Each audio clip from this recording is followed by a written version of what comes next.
What is life? Why am I here? How is it all connected? And how am I going to navigate this beautiful but crazy journey?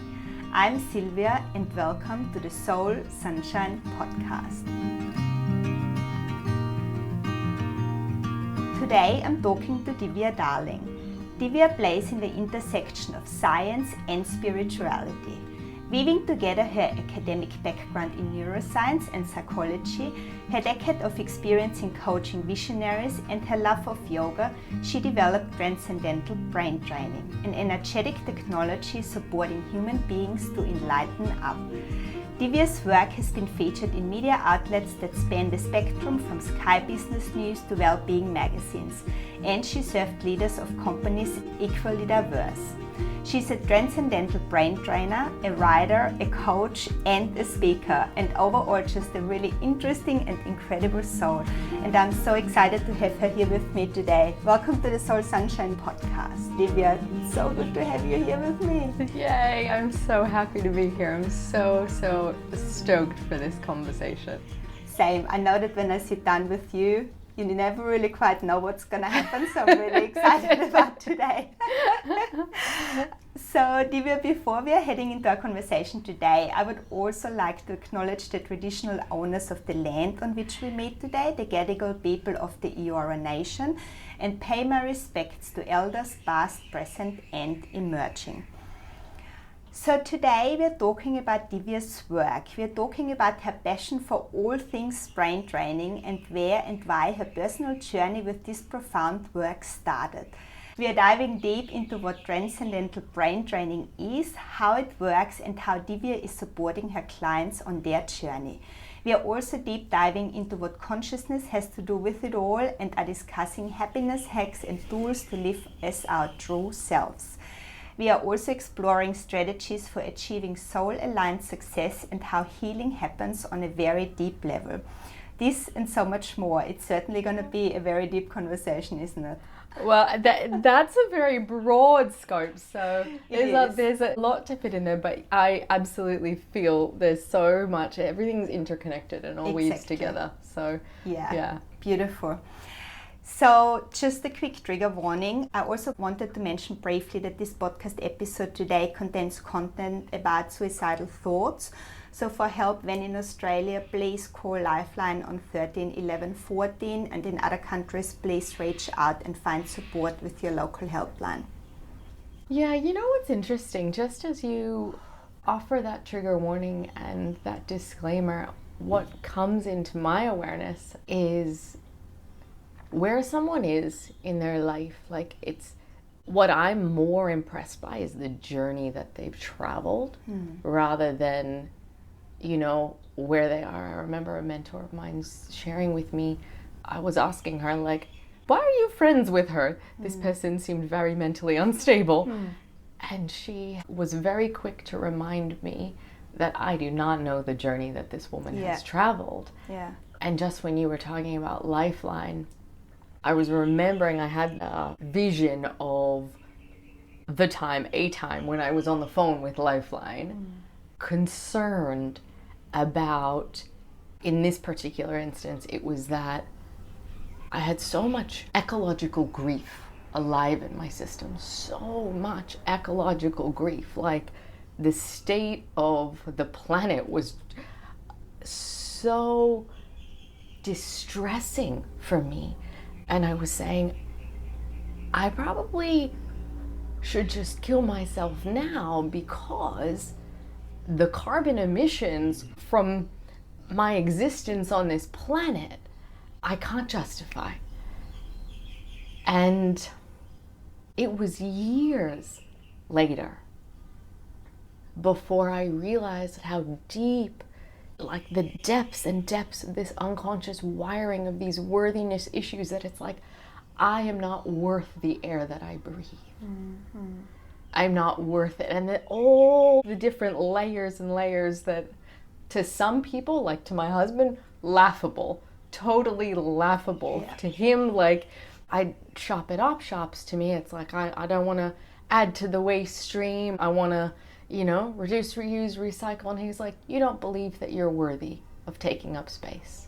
You don't believe you're worthy of having nice things. And he would often challenge me from this lens, and I would say, that's not true. It's interesting. It's an interesting perspective, yeah, that I haven't really thought about before, actually. And what's most interesting is what I know now, after a decade of studying this, is as kids, our imprints are formed from 0 to 2 is really where the wiring gets made. 0 to 2, right? Doesn't give us much time as parents, does it? 0 to 2. 0 to 2, you know, 0 to 7, yeah, but 0 to 2 is like the crux of it. Yeah, right? You have more leeway after 2 to 7. There's more leeway. And these are where we get our maps. And what we're imprinting is completely what's true in our parents and caregivers. Yeah. Yeah? And when I say what's true in them, I mean the state of their regulation, their peace inside with themselves. And it doesn't matter the thoughts that they think, not that the thoughts aren't related to the peace that we have with ourselves, but it's more if someone is feeling guilty a lot of the time, or grief-stricken a lot of the time, or overwhelmed a lot of the time. These are the unconscious maps that the child is imprinting, and then the beliefs will just match that. We'll find logic to say, well, this is why this, because we're looking for a way to rationalize or justify the feeling, which comes from a much, much, much earlier place. That you won't even be able to consciously remember, right? Exactly, or access, yeah. Right? So the more and more and more deeply I dive into this work, Transcendental Brain Training has been, the reason I'm so passionate about it is how radically my life has transformed as I dive deeper into this work. And So the universal principle stays the same. So when was that moment that you were talking about when you were calling Lifeline? On the phone with How long ago was Lifeline that? in my Newtown apartment. That was when I was still employed at my previous job. This was before I started TBT. Okay. So what had happened was even though I studied about impact bias when I was doing my psychology degree, right? I was doing my psychology degree. I learned about impact bias. Impact bias is the degree to which we believe something external to us can change the way that we feel. Yeah. I still imagined if I moved to Australia, my happy place, then I won't be so miserable. Yeah. Because my reality at that time was I struggled with quite severe depression and suicide ideation. Not that I would have been able to say that at the time because it was my norm. Yeah. And because it was so my norm, and because I imagined everybody else did too. I remember the first time I had a conversation with my very first mentor. She was telling me about having a chat with someone who had expressed a desire to suicide, and how she didn't know how to respond to that. She'd never met someone who wanted to take their own life. And I said, I've never met someone who hasn't. I've never met someone like in my university. And I went to one of the most prestigious universities in the US, right? Second top neuroscience program in the US. And I had never met someone who hadn't at some point in their lives wanted to take their life. Wow. So it was just bizarre to me. Norm. It was the norm.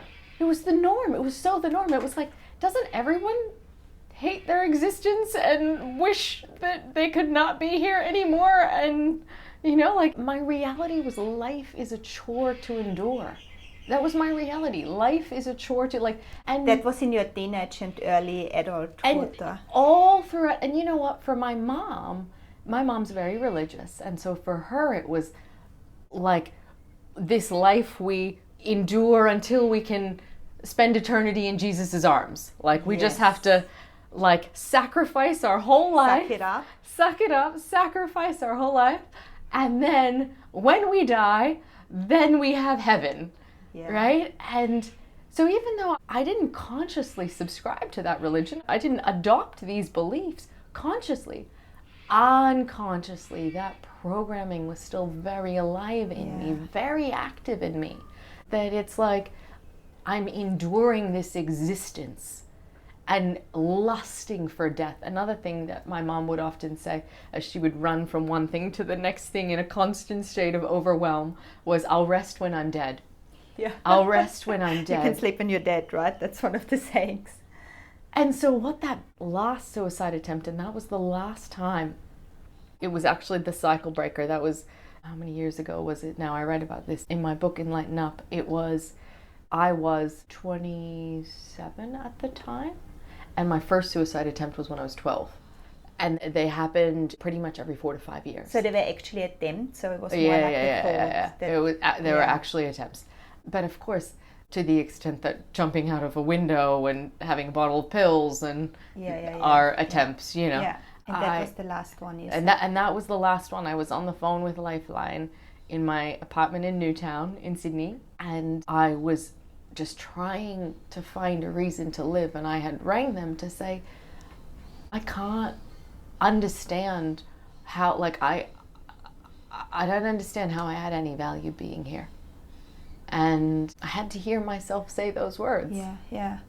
And was that always the reason? Like, where do you think? No, actually, the reason changed each time. When I was 12, there was a different reason to when I was 17, was a different reason to when I was 22, to when I was 27. Different reasons each time, but that feeling different was reasons present. That made you end up at the same place. That made me end up, and at that fourth time, I could see the cycle. And then I could realize this happens every time I am so overwhelmed and tired and exhausted, and I just want a break. Part of my system it was like I'd have to go into crisis mode before I'd let myself rest and take a break. It was like mental health breaking was the only way that I would say, you can have a day off. Yeah, it had to be a full-blown breakdown. It had to be a full-blown breakdown. And that was the beginning of, you know, the whole series of then starting to work with that, like step by step. And the last decade has been radically different for me. Wow, what a journey. So that's been 12 going years on. ago. Yeah, and so that's been going on from, like you said, when you were, did you say 12? 12 years old was my first suicide attempt. 26.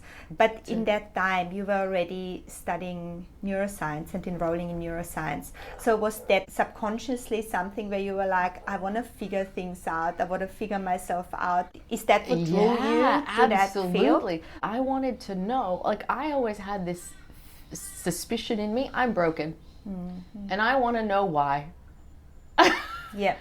And that feeling of being broken, like there's something fundamentally wrong with me. Now I have language for it. Then I didn't have language for it. Yeah. You know? Because you weren't given the language either, right? How were you supposed to know it? But not only that, and I didn't learn any of this in my degrees. I didn't learn this studying, well, mind you, when I was doing my degrees, I was more interested in like the abnormal psychology and the neuropharmacology and things like that. So I didn't really study child psychology and developmental psychology. I didn't study then. But it's something that's very alive in my work now because one of the aspects of transcendental brain training is inner parenting and going back to those parts of ourself that were stunted developmentally because we were raised by equally developmentally stunted caregivers, right? It's like I have nothing but love and respect for my parents because I know you cannot give what you haven't got. Yeah. You cannot give what you haven't got. You know, both of my parents were the children of alcoholics. They were the children of alcoholics, which means they were para-alcoholics. And as para-alcoholics, even though I wasn't raised in an alcoholic home, all of that is there. You know, it says in the literature, it takes 7 generations. 7 generations to clean up this wiring. Wow. Yeah. That's huge. Yeah. Yeah. Wow. Yeah, that's really big. I mean, that shows you the whole transgenerational trauma and everything that keeps going on, right? That you keep passing on and on and on. And it's like when you said, like your parents, they've obviously done their best, right? Everybody always does their best. They do as much as they can do, but you can only take other people as far as you've taken yourself, right? Absolutely. So that's, I think, where a lot of our generation comes out and is really looking for that work and that, self-development and working on ourselves. Because in our parents' generation, I feel like it wasn't as accepted either. It was like you went to a psychologist or to a psychiatrist when you were crazy, so to speak, right? You didn't just go in order to live a better life or live a more fulfilled life or a more content life, whatever that is. And I mean, maybe you start because something needs serious attention, but then you keep going because you realize this is actually really good for me. And just because I'm in a happy place now doesn't mean I need to stop. I can still keep improving my life, So I find that really interesting. And you've just touched a little bit on the Transcendental Brain Training. So that's obviously the big thing that you do now, Tell us a little bit about what it is and, how does it work in a little bit more detail. So I refer to it as an energetic technology. It's energetic technology. Yeah, it's an energetic technology. It's a modality that I've developed over the last decade of research and practice, working with clients one-to-one and in groups, the thousands of clients I've worked with over the past decades. And basically, I'll break it down in terms of the scope of it. Transcendental is to transcend, right? Yep. To transcend. So how do we transcend something? Well, we begin with where we are. We start with information, right? Awareness about what's there.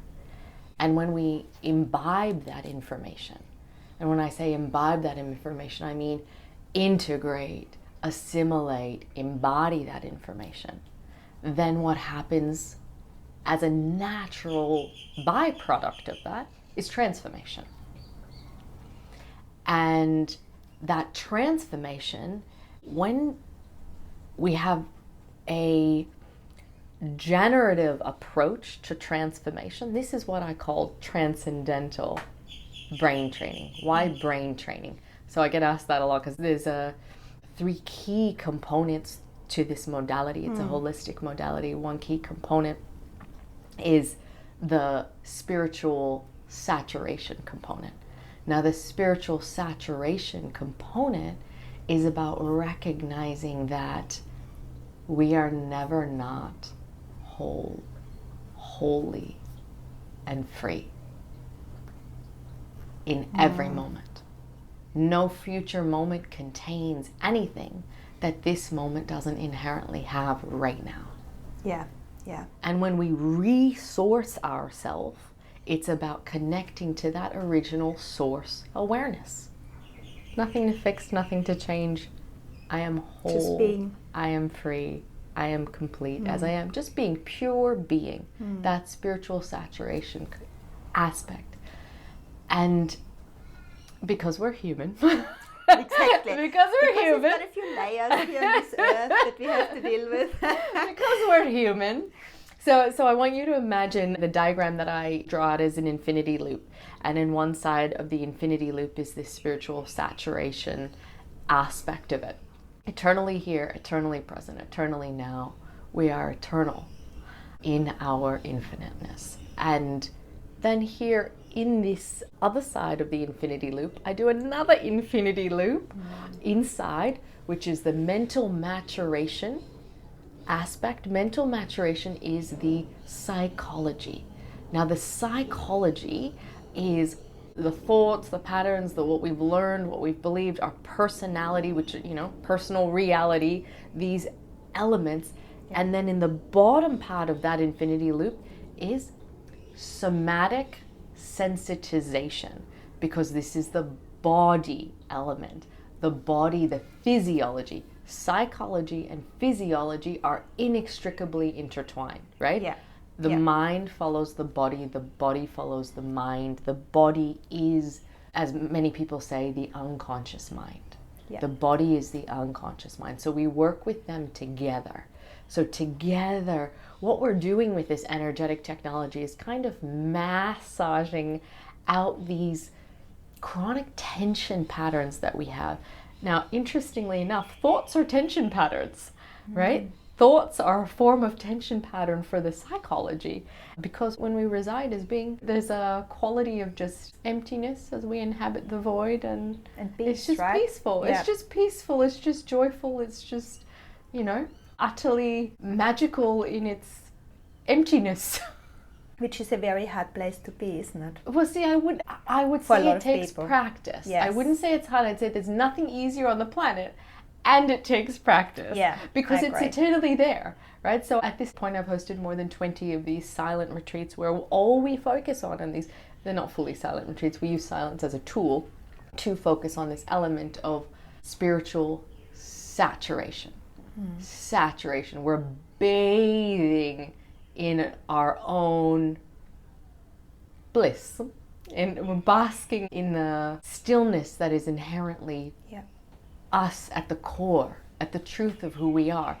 Before we came here and adopted all of this conditioning that tells us you're this and not that, So here's the realm of non-duality. And then in the duality space, which we're here in the 3D realm, we play in the 3D realm, duality exists here. Yeah. Right? So we always reference the non-dual to know what truth is. Right? So Transcendental Brain Training, we elevate beyond the, I would say, I don't want to call it the mundane because it sounds disrespectful. It's not that there's anything, our daily lives are glorious in all of the ways. They become even more glorious when we bring the awareness of the present moment, the fullness of the present moment into them, when we're not caught in our mental chatter, when we're not in the past, when we're not in the future, when we're just here now in this moment. Nothing else exists but this moment. And so this whole practice, this whole technology, TBT is a emerging energetic technology that is a toolkit to support us in understanding, right, new information, to imbibe it, to embody it, so then we are transformed as a result of that. Right? And so when you say it's a technology, like how does it actually work? Is it tools that you give your clients, or how does it work? Yeah, so it's an energetic technology. So these are practices, right? These are practices that we do the same way. So I've studied a lot of different modalities over the past decade, but the 4 that have most strongly influenced the creation of this modality, Transcendental Brain Training, yoga. Yoga means union. And I say yoga, there's Hatha yoga is one of the certifications that I have. Hatha is one element, but there's Jnana and Bhakti as well, which Hatha is basically balance integration, right? That's what Hatha yoga is. And integrating polarities, the yin and the yang, being in balance, right? That's what Hatha supports us to do. And then Jnana is the yoga of the mind, Bhakti is the yoga of the heart. But yoga in general has been one of my greatest modalities that have influenced me, right? So it's a core part of the TBT modality, right? It's an amalgamated modality. So yoga, and then embodied energetics is another aspect of this. Embodied energetics is created by Melissa Sandin from Soul Leader. And in embodied energetics, there's a practice called embodied alchemy. We use that, embodied alchemy, where what we do in embodied alchemy is we learn how to weave energies, right? So looping from a space, let's say there's like pain or tension in the body, something feels stuck or sticky, and it doesn't necessarily have to be in the body. It can be, let's just say, okay, my finances aren't flowing, right? Let's use that example. So that element of, okay, my finances aren't flowing, that is in the energy field, there's a constriction there. So then we want to figure out, where is that relative to what is a person's natural way, right? What's their natural way, and how is that in opposition to our natural way? Because our natural way is open and spacious and kind of free-flowing in that regard. So if there's constriction there, we're doing something that's against, we're going against our own grain. And we've probably adopted some belief, we've taken something in. This is the embodied alchemy And that's what component. you're looking at. So what we're looking at, right? Beliefs and, conditioning. And all of this is at the level of what's a deeper soul story. So wherever someone is, the thing that I love about this technology, this process, is what we're doing is we're always looking for what's that meta perspective, what's that meta perspective, so we can always transcend. No matter where we are, we can transcend. So if we're here, we transcend to here. We're here, there's always that next perspective to help us become more infinitely spacious, which is the truth of who we are. So for us to integrate that and embody that and experience that on a day-to-day basis, moment by moment. So we've got our Hatha yoga and then embodied energetics as two key things that inform this modality. Another one is multiple brain integration techniques. Now, multiple brain integration techniques, most people think we have one brain, right? One brain, because we live in such a head brain dominant society in our world today. Like, how much is logic and rationality pedestaled over intuitive awareness and, heart-centered operating? So the reality is, a brain is a complex adaptive neural network, and we have three. We have the head, the heart, and the gut, three bona fide, complex adaptive neural networks. And in order for them to be in sync with each other, there's an infinity loop sequence that we follow called multiple brain integration techniques. This is a modality developed by Marvin Oka and Grant Suslusu that go from the heart to the head to the heart to the gut to the heart, integrating the wisdom of the infinity loop. And the heart is where it starts and finishes. Heart is where it starts and finishes. So it's not the brain. No, heart, the head. Brain. It goes heart, head, heart, gut, heart. Yeah. And this is the loop. Beautiful. When we're integrating wisdom and we ask a specific set of questions to unlock the intelligence of each brain. And this is why I can tell where someone's operating from by just listening to the language patterning. I know which brain is more dominant, which is out of sync, because this is all part of that, M-braining, multiple brain integration techniques modality. So there's that. And then the fourth component that's informed this modality is inner parenting, which is kind of internal family systems informed as well. So it's this recognition that there are aspects of ourselves that are carrying burdens, that we can support them in our wiser self, in the awareness of who we truly are. So we come back to this spiritual saturation place of who we truly are, our true self, our infinite self, can reparent these aspects of our fractured self, fractured parts of our psyche, so our conditioned mind, so that we can actually, when they're integrated, they're not there anymore in that same kind of wounded way. It just becomes part of our presence. Yeah, and it doesn't have that heaviness to it, right? It's Absolutely. there, but it's just there without any emotion attached. And when you're talking through that, and that's so beautiful, and all those modalities that you've just talked through. I have never heard of embodied energetics, and I have not heard of multiple brain integration technique, which is big for me. But I've actually never heard of those, so that's really beautiful. But what came up with me as well when you talked about the inner parenting and, IFS, which is internal family systems, is the thing that we say in NLP as well, neuro-linguistic programming. It's never too late to have a happy childhood. Yes. And I remember hearing that phrase, for the first time, and thinking that was really, really powerful, because, I think a lot of the time we look back at, you were talking about it before, that age like between 0 and 2 that you don't even really consciously remember, or then the ages between 0 and 7 more broadly, where a lot of that conditioning has happened, and where a lot of those, thought systems and belief systems have been passed over to you by your parents. So sometimes you go back and you're like, oh, this is because this happened, or this is because that happened. But then I feel like this is so powerful as well, to be like, at the end of the day, we're talking about neuroplasticity, and we now know that brains can actually change. Back in the day, we thought that's just what it is and we don't change. Well, now we know that we can actually change our brain. Yes, you can't change what happened to you, but you can change the way that you view things and the way that you move forward with those things, like you've just said. And I think that is something just really empowering, I find. Absolutely. And in doing so, and as we actually alter a perception, right, as we apply the tools, multiple brain integration techniques was created by Marvin Oka, was an NLP trainer for years and years, one of the most well-respected ones in Australia. And so it's an offshoot of that. And inner parenting was also developed by, it was co-created by, well, mostly came through Deb Mays, who NLP is her primary modality, Yeah. right? So both of those come from those lineages, and there's the recognition that when we change the way that we perceive something, we change our experience of it. Yeah. So it's changed. Yeah. Right? It is changed. The reality of it is changed because we have changed our perception of it.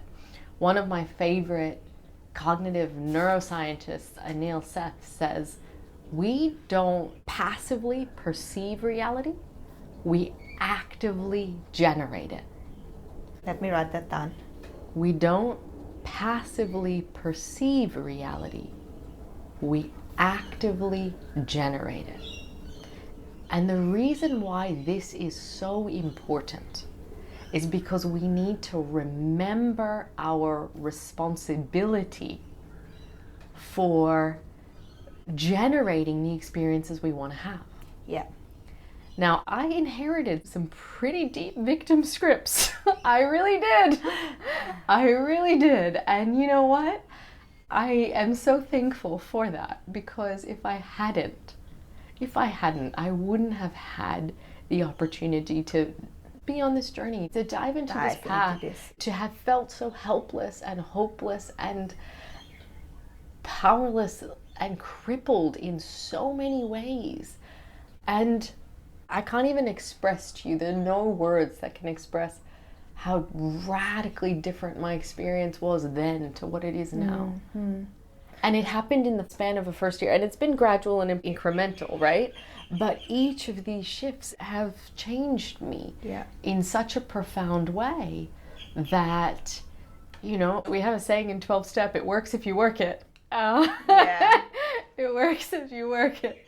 And yeah, that's how I feel about this technology, this emerging energetic technology. Oh, it's so powerful. And I really resonate with what you just said as well around, you know, you wouldn't be here if it wasn't for that. Because even like my own journey, even obviously very different to your journey, but similar in the respects that, you know, did a psychology degree as well, you know, had lots of things that I wasn't content with, you know, growing up, and that I just felt like I was struggling with and that I couldn't figure out, and which led me on that journey as well. And like looking back now, even like 15 years, you know, when I started therapy and coaching and, you know, self-work and more studying myself, you know, in that direction, like it is so interesting because you just said it and you're like, you're a different person now than you are back then. You have changed, you know, because of all those things that made you want to go on that journey. Like I always think that it's really hard when you first figure out that you can't just point the finger at somebody and say, hey, this is all because of you, but you actually have to go and, you know, do the work yourself. But at the same time, it just opens up this whole box of, you know, empowerment where you go like, well, I can actually change things if I want to, and I can change my life and, you know, make sure that I live it in a different way, make sure I pass things on in a different way to the next generation, etc., etc. So I think that is such a powerful thing in this work, you know. And you seeing your clients as well, you would see, you know, where they come in and see you, and then where they get to, you know, on their journey, and you obviously keep supporting them. Some of them might just go off and do their own thing, but, you know, just that development of humans in this, you know, duality and in this world is just so beautiful to witness, and just such a powerful thing to be able to support in your way. Oh, it's the most fulfilling and satisfying thing I can imagine. It is just such an honor and such a gift to be able to, because I feel all I do is I just see the truth of who they are. That's all I do, you know. Every session, all I do is I see the truth of who they are. And what happens is they develop this reference point for that. And then what happens over time is they see the truth of who they are. And because they start to see the truth of who they are, then they're much more intimately acquainted with their own alignment and congruency signals, and they know it's like, oh, this doesn't feel, if it doesn't feel spacious, it doesn't feel expansive, it doesn't feel free, then it's a no for me. And they start to trust themselves. Oh, that's such a beautiful thing, you know, trust themselves, trust life, trust other people, you know, and that just, there's another level of blossoming, and at each stage it's an unfurling process, an embodied unwinding process that happens as the energies are liberated. Yeah. And do you find when, you know, when your clients come and see you, they would obviously come and see you for all sorts of different reasons and obstacles, issues that they're facing. Would you say that that loss of self sits at the forefront of most of them? Absolutely, though I don't think anyone has ever used those words, or, you know, like, I have to acknowledge the level of awareness that you are able to use those words and recognize that, right? In Sanskrit, we use different words for self with the lowercase s, jiva, nanda, and then self with a capital S, atmananda. You know, just there's different, it's not the same. There's the small self, the egoic self, and then there's the eternally present, always here now self. And when the small self, the conditioned self, is fractured in such a way, sometimes it's called a soul wound, because what then happens is then we don't have a strong connection to the essential self, right? That connection gets severed. So all I do is help them reconnect with their essential self.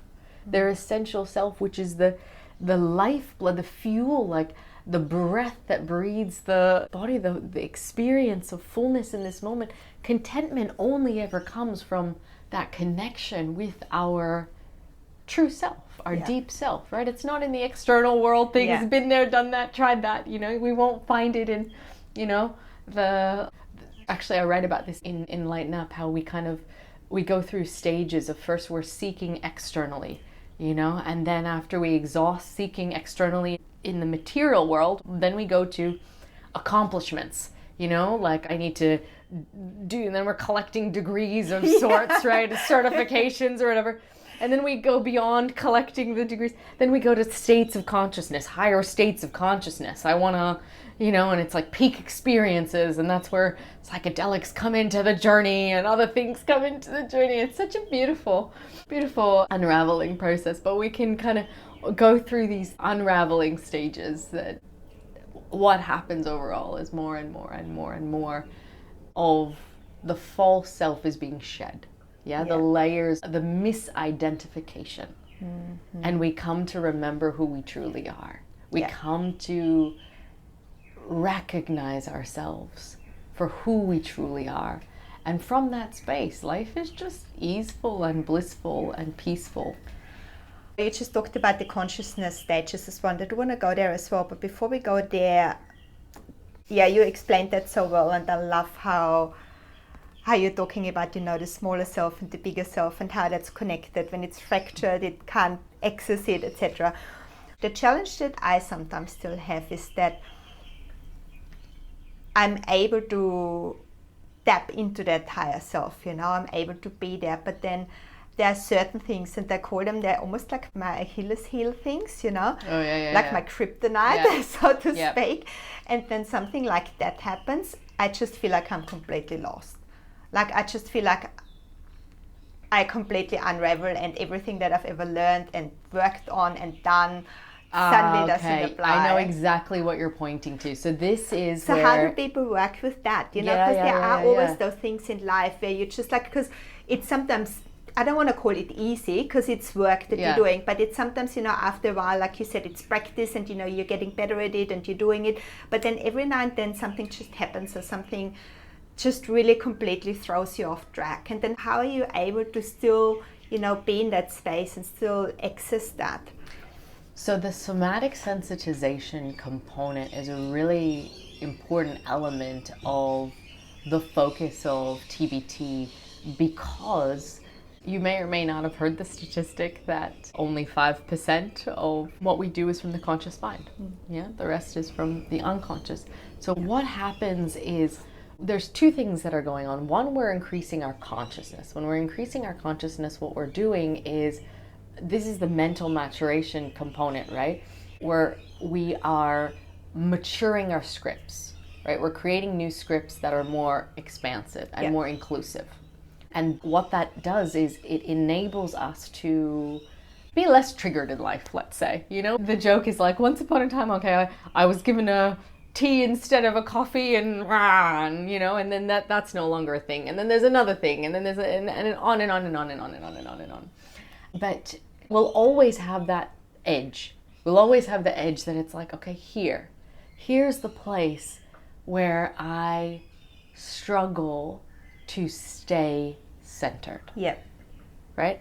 So when you notice and get really curious about what happens in those moments, and what we want to do is, overall, we're resourcing, right? The more we meditate is a big part of the spiritual saturation component, is meditative practices, because that increases our bandwidth and our capacity to remain centered and grounded and notice the awareness, and it opens up the pause.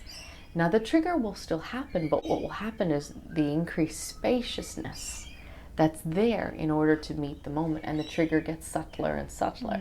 So I'll give you an example, and I don't think my husband would mind me using these examples. I'm going to use his content. I don't think he would mind, because I've written publicly about this and I've spoken publicly about this. So once upon a time, when he would get triggered, it was a Jekyll and Hyde situation. This man would go into werewolf mode in like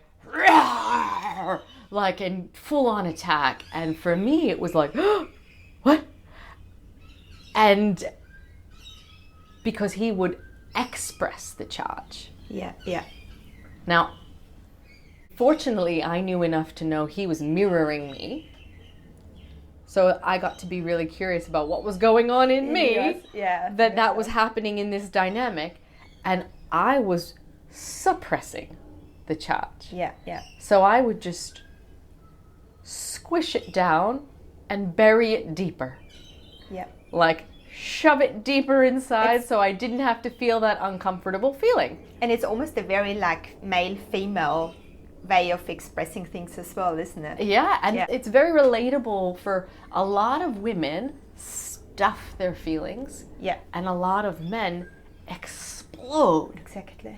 With their feelings. But both of them are the same. Yeah. Because what it is an ability to sit with a feeling. Yeah. So what we want to do is increase our bandwidth to be able to presence whatever arises. Presence whatever arises. And so as we do that, the most miraculous things happen, because people don't recognize that it's like the more we can presence our own discomfort, the more orgasmic we become. Like as women, we open up more bandwidth. When we're willing to meet our pain, we open up an increased flow of pleasure. We're more able to hold these currents, right? This is our energetic bandwidth has increased. And so we practice. How do we do that? We practice, right? We practice holding more. And when I say holding, it's not a, like clench your asshole and, hold in that type of way. No, it's the antithesis of that. It's like stiff up your whole It's not body. that kind of hold. It's the opposite. It's how relaxed can I be with what's here now? And that's the practice. How relaxed, how accepting, how open can I be with what's here now? And so now it's so remarkable to witness my husband with how rapidly he is my greatest freaking case study. I love him. Like, he's my greatest case study because I study human behavior, and he's the one I'm most exposed to. And so when I offer him a tool, I get to see, what's used and how it works, and how easy it is to notice the slightest restriction. He's a very sensitive man, so he'll notice the slightest restriction come into his body, and then he does this thing where he's like,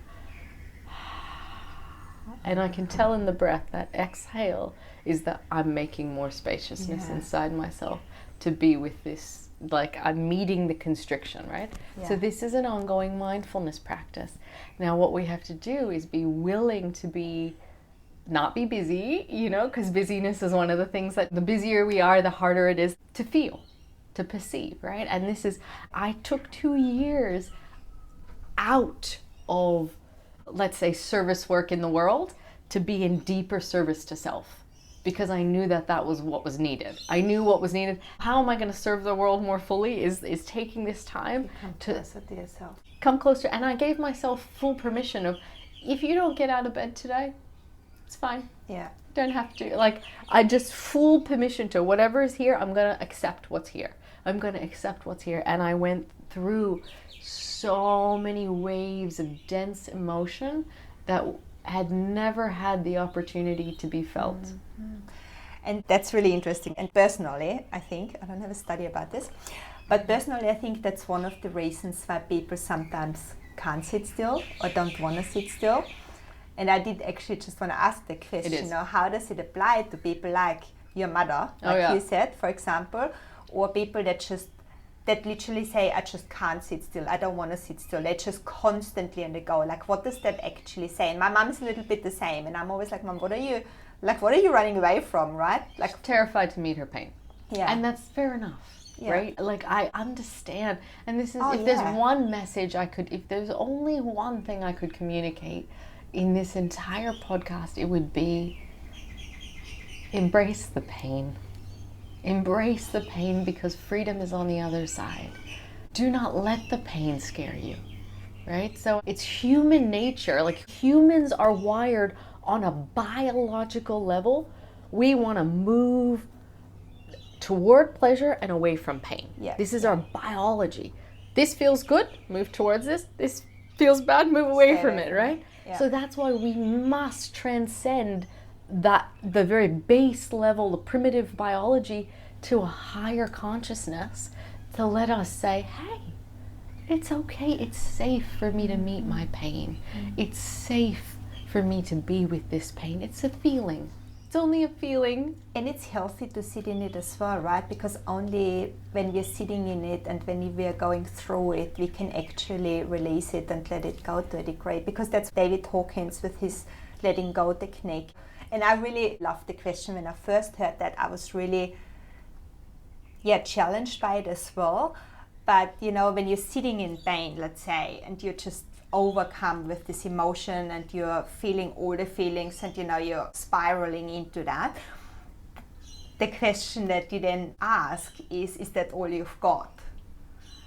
Yeah. Which I find really interesting, because I've tried that a few times and it actually doesn't get much worse. That's the thing. It's like your body shows you the things, but then if you're sitting in it, if you're letting it move through you, so to speak, rather than you pushing it away, it actually does move through you and it kind of moves out the other side.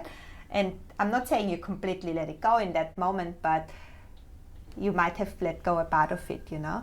And it's that really sitting with it, feeling it, rather than moving away from it. In TBT, the question we ask is, who knows? Who knows? Who's the one who knows? And it's through an embodied sense of being really present with what's there. But who's the one who's aware? Who knows? Who knows that it's painful? And what that does is it opens up space. I'm trying to access an example of it where, let's say a pot's like, oh, I really don't like this. It's really uncomfortable, you know? And this is a pot that's in pain. And then to kind of be with that pot. So what we want to do is presence it. And when there's presencing it, even if, let's say, a pot might spiral, the experience isn't spiraling because we do what we call, in TBT, we use the term witnessing. Now, I learned this from two of my teachers, two separate yoga teacher trainings I've done. First one with Tanya Kapp, second one with Tina Nance. Both of them use this term witnessing. Witnessing is we are fully with what's arising. We haven't detached, we haven't dissociated. We're fully with it and witnessing it. Yeah. We are witnessing whatever arises. And that experience of witnessing, the more fully we can increase our, I'm going to use the term capacity, our ability to conduit, because ultimately what we're doing is conduiting energy, right? And the more fully we can witness whatever arises, then what actually happens is we become more fearless in life, right? More fearless in life, more courageous in life, because it's like, what's the worst that's going to happen? It's going to be a feeling. I can handle that. Now, there are parts of us that are like, oh, can't handle that. That's too big for me. And so that's where the mental maturation comes in terms of the inner parenting of those parts, to remind them. It's like, oh, what are you believing about yourself? To help raise those parts, help these parts mature, because they'll be believing in a reality of smallness that isn't the truth of who we are. Yeah, that's huge. I love how you've brought together all those modalities and, working on it on such a holistic, huge level. That's really quite hard to comprehend, actually. That's why it's a 9-month program. Yeah. 9-month weekly training. Wow. We kick off in March. This cohort will be March 17th to November 17th. Yeah. And every week we're deeper through the layers of this. And so, the information and the integration of that is what will lead to the transformation. It's what takes time, right? That's what it takes. It takes time. Well, neuroplasticity takes time. Yeah. Rewiring new neural networks. One of the people I served sent me a message last night saying, oh, it's like I'm just really exhausted. And I said, babe, to create new neural networks takes energy. So, of course you are. Of course you are. You're like, effectively what you're doing is the equivalent of building a road.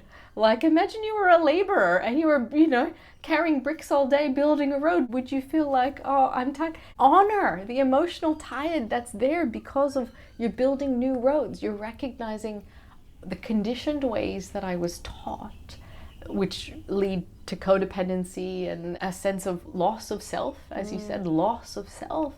It's not how I want to continue to live my life. So then I have an opportunity to choose another way to be. Yeah. And then that's going to take some, rewiring. And that rewiring is going to take energy, right? This is why we have to resource, because change needs energy. It requires energy. So we have to have plenty of time to resource ourselves for that. I think I just had a bit of an aha moment as well. Because when you said you're tired, of course, because neuroplasticity, it is tiring to create neural pathways. And I sometimes find myself in that space of pure exhaustion, And I'm like, why am I so exhausted? But I think, I've been doing a lot of studying and practicing and doing that work, So maybe that's one of the reasons as well, why I'm sometimes so exhausted. And I'll say this to you, and I'll say this to all of the listeners, that it's like, your inner work is real work. Your inner work is like so impactful, so powerful, such important work. Because it's the seed of where everything happens. No tree is growing without a root structure underneath. Exactly. Right? Yeah. So when you take time to devote to the inner realms, you're investing in your soul work. That's what it is to me. Exactly. That's what it is to me. You're all of this inner work. This is soul work. You're investing in your soul work. You're putting your attention, your energy, your resources in whatever way. It's big. It's important. It's so important to be acknowledged and celebrated and honored for the work that it really is, Yeah, and I feel like it's exactly what you said. It is soul work, And one day when we leave this planet, that's actually the work that we're taking with us, Absolutely. So it's, can't be underestimated, the gravity of it and the enormousness of it. To me, there's nothing more important in my life. Nothing more important. It's the thing I prioritize above all else. Right? I don't care what pieces get moved in the external world. It's the space they come from. That matters most. Same. I've been putting a lot of effort on that in the last 15 years or so, at least, as well myself. It's a huge value. on my side as well. So, Divya, you mentioned consciousness before and the stages of consciousness as well. So, when we're talking about transcendental brain training, like how does it fit in, with the stages of consciousness and how we evolve in that sense? The work that you do, on such a deep level, like how does that support people on that journey through the levels of consciousness? How does this connect? What I would say is, when there's a seeker present, there's always something to seek. So a big part of what makes TBT different than other modalities, and why it's like I play in the intersection of science and spirituality, is because in Advaita Vedanta, it's basically everything is here now, right? There is nothing to seek. And to live as that, to truly reside as that, is I am fully here now in this moment. I am not anywhere else. And even the very first time I heard in a yoga class, you're already holy. And the parts of my body that tingled with the awareness of this is true, right? Soul knows truth when it hears truth. There's the recognition of this is true. Each of the parts of our psyche, when they're fragmented at the age that they were wherever the wound occurred, right? So I went through a season in time where I recognized that it's like, how is it in this context of my life I'm attracting men that aren't, like, what's going on here? And I realized who was doing the attracting.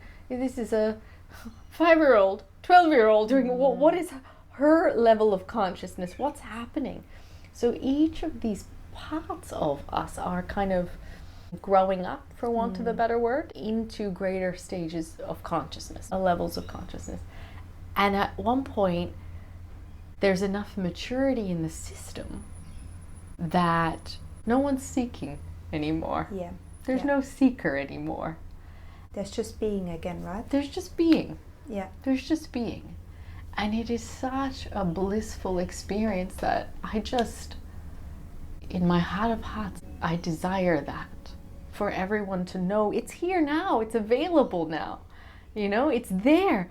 And that doesn't mean also there isn't some work to do to help that be the way that we live, right? Live in and through all of it. So for me, I'm still increasing my bandwidth. Moving to a new country, there's always another way to increase the bandwidth of like, how open can I be in this moment? How free can I be in this moment? Where are the places where my body constricts out of fear? Where parts of me have believed in stories of scarcity and separateness. And so when you're looking at the world right now, how important do you think that deep personal and collective healing is in the world that we're living in right now? Well, the world is merely a reflection of what's going on in each of our individual cells. It's a holographic universe. A holon is the part and the whole, it's a part of the whole, right? So in Hermetic principles, we would say the law of correspondence is as above, so below.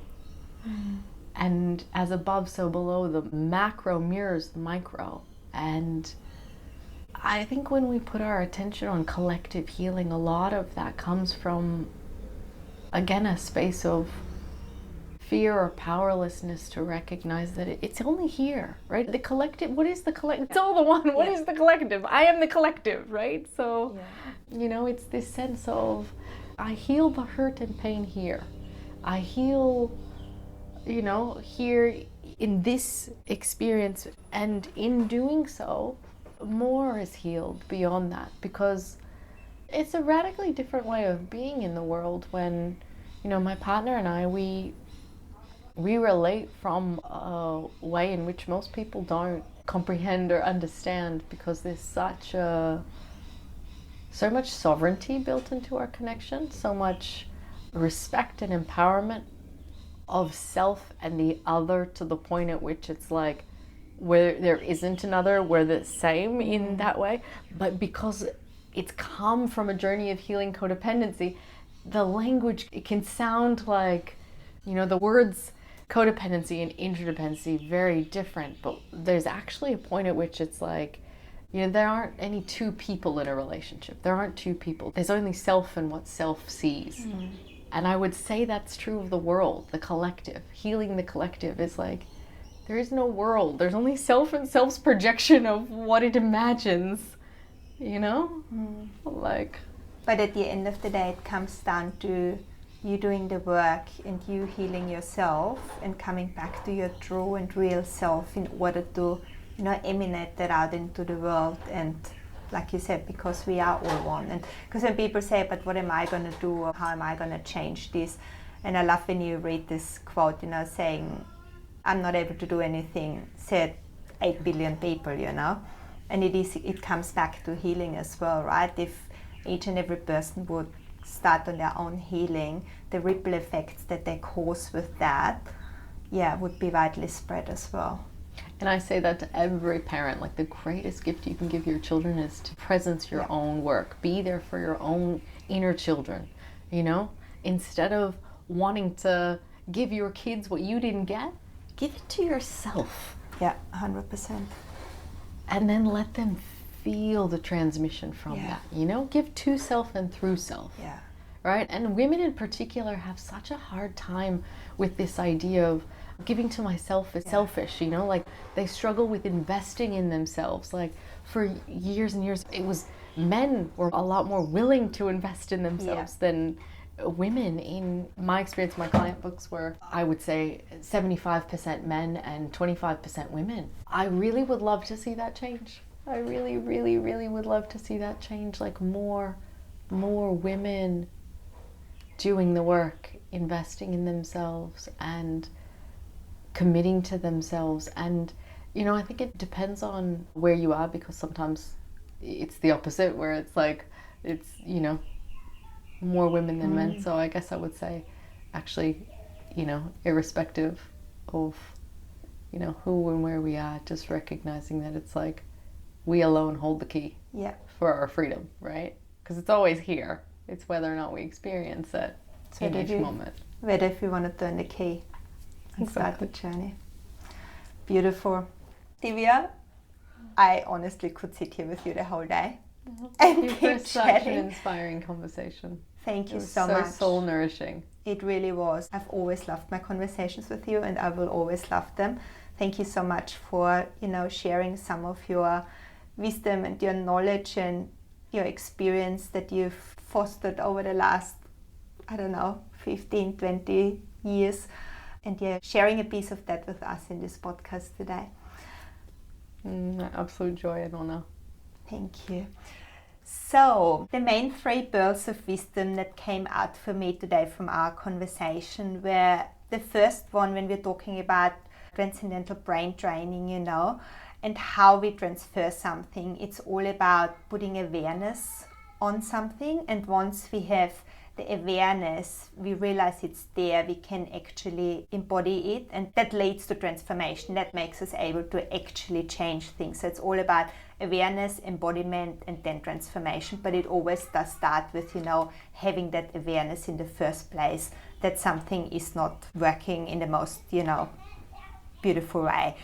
The second one, we were talking about living as our true self, and that, sometimes we don't live as our true self. And I loved how you explained the fact that there is a smaller self and then there is a higher self. And the smaller self is more like the ego and, the self that we're in the here and now. But the higher self is the self that's, already the way it is and that it needs to be. And that's us in our most beautiful creation. And it's a soul wound that's created when, the smaller self is fractured. And what that means is that there is no connection to the higher self, or the connection is somehow, not as strong. And so it's all about working on that and helping that smaller self through, the conditioning and the trauma and whatever else we've been to, so we can have access to that higher self and be in alignment with that. And then the third one, it's what you just said before, if there's one message that you want people to take away, it's, embrace the pain, freedom is on the other side. And I think that is such a powerful message because, like you said, a lot of the time, we're going to pleasure, we're going to excitement, and we're going away from pain. Meanwhile, in order to really transform and live a better life, we have to go through the pain, we have to feel it, we have to transform it, we have to embody it. So, that's the 3 main pearls of wisdom, besides all the other amazing things that you've shared with us today. So thank you. Divya, you've mentioned a few resources today, a few, people that some of those modalities that you've talked about have been founded by. So we'll put that all in the show notes at the end so that people that want to, dive deeper into that, they can. Tell us what's the best way to get in touch with you, and also tell us a little bit more quickly about the upcoming program that you've already mentioned briefly in the podcast as well. Well, Divya Darling, Divya Darling, like sweetiedarling.com is the website. You can get in touch with me there through any of the social channels. Illuminate the Infinite is the name for my body of soul work. And so the offering for the TBT practitioner program is on Illuminate the Infinite. So if you go there, there's also a page full of freebies, which has energetic activations and mindful meditations and all kinds of different practices to support you. So that's already there on Illuminate the Infinite /freebies. So the practitioner program really is designed for when someone comes in and they have a sense of the intuitive awareness that is like, there are places in my body and field where there's still a lot more constriction than there is flow. And I'm very much, the way that I work is I trust each person to show up in their own, like every program has the perfect people there, because the ones that come are the ones that their souls are ready for that next level of transcendence. So we kick off mid-March, and it's a 9-month container where we journey deep into, we're constantly doing this infinity loop, resourcing ourselves through the infinite energy that's always here, always now, and learning how to increase our bandwidth of being able to presence more pain and more pleasure, till we get to the point where we just, each moment is excruciatingly ecstatic.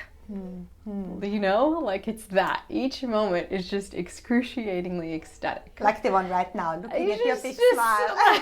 It's just that. Like there's just, there's nothing else. And then we're developing as needed. So it's a coaching program, it's a deepening program, and at the end of it, this piece of paper at the end that will say that you are certified as a Transcendental Brain Training practitioner.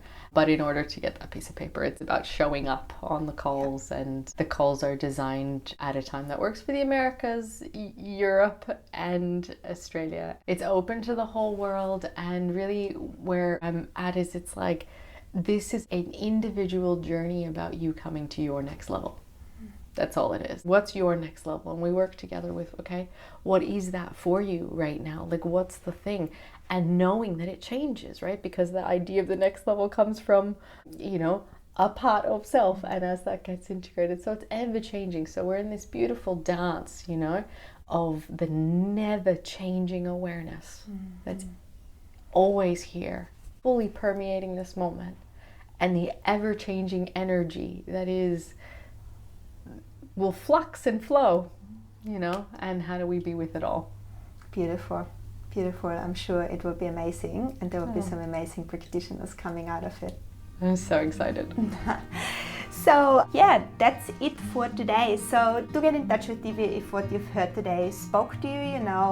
Have a look at her website, follow her on the socials, and if you feel like Transcendental Brain Training is something that has really sparked your interest, and all the different really deep modalities that Divya is using in her space, shoot her a message, follow her, and see how the journey wants to unfold. Thank you so much for listening, everybody. I really hope you got something out of this episode today. I've known Divya for over a decade now, and ever since I've known her, we've had beautiful and amazing conversations. So today for me was no different. Like, there was so many aha moments and mind-blowing moments in there for me. I think I have to re-listen to it a few times in order to be able to actually embody all the information and all the insights that she has shared with us today. So yeah, she really truly is a vessel of knowledge and wisdom, and sharing her beautiful work with the world is nothing but extraordinary.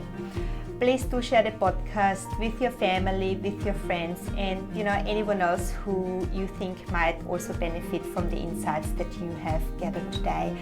I really hope this episode brought some sunshine to your soul. I'm sending love and light your way, and until next time.